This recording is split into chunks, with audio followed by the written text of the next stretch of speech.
Assalamualaikum warahmatullahi wabarakatuh. Perkenalkan, kami dari 11 TKJ 3. Nama saya Jaitunisa.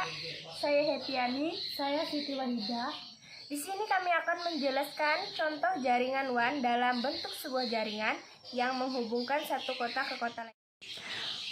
Oke, di sini saya akan menjelaskan untuk pertamanya, apa itu jaringan WAN? WAN adalah singkatan dari istilah teknologi informasi dalam bahasa Inggris. Wide Area Network merupakan jaringan komputer yang mencakup area yang besar sebagai contoh, yaitu jaringan komputer antar wilayah, kota atau bahkan negara, atau dapat didefinisikan juga sebagai jaringan komputer yang membutuhkan router dan saluran komunikasi publik.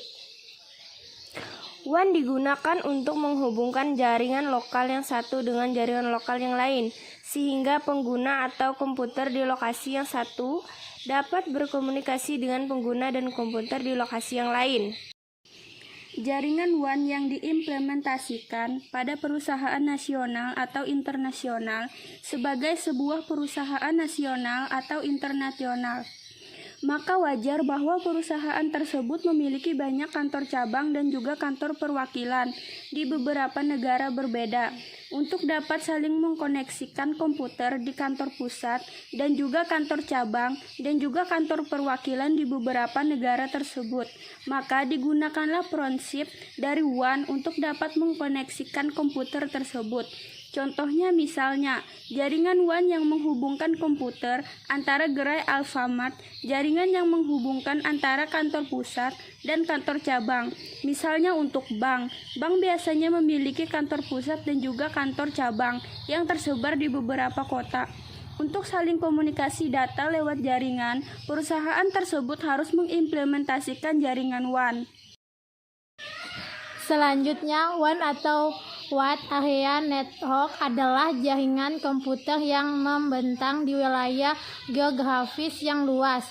Meskipun mungkin terbatas dalam batas-batas negara, WAN dapat berupa koneksi LAN yang menghubungkan ke LAN lain melalui saluran telepon dan gelombang radio, dan mungkin terbatas pada perusahaan, korporasi atau organisasi, atau dapat diakses oleh publik.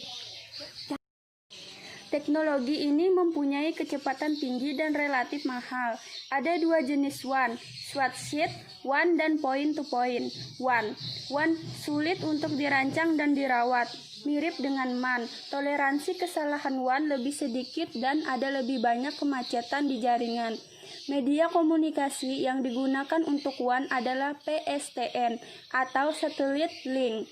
Karena transmisi jarak jauh, kebisingan dan kesalahan cenderung terjadi pada WAN. Kecepatan data WAN lambat, yakni sekitar kecepatan LAN ke-10. Karena ini melibatkan peningkatan jarak dan peningkatan jumlah server dan terminal dan lain-lain. Kecepatan WAN berkisar dari beberapa kilobit per detik hingga megabit per detik. Kemudian, penundaan propagasi adalah salah satu masalah terbesar yang dihadapi di sini. Perangkat yang digunakan untuk transmisi data melalui WAN adalah kabel optik, gelombang mikro, dan satelit. Contoh dari satelit WAN adalah jaringan mode transfer asinkron atau bisa disebut ATM, dan point-to-point WAN adalah saluran dial-up yang menghubungkan komputer rumah ke internet. Sekian dari kami yakin apa yang kami sampaikan bermanfaat untuk teman-teman sekalian. Asalkan teman-teman sekalian bukan hanya mendengarkan dari penjelasan ini, tapi juga menerapkan di kemudian hari. Baiklah, wassalamualaikum warahmatullahi wabarakatuh.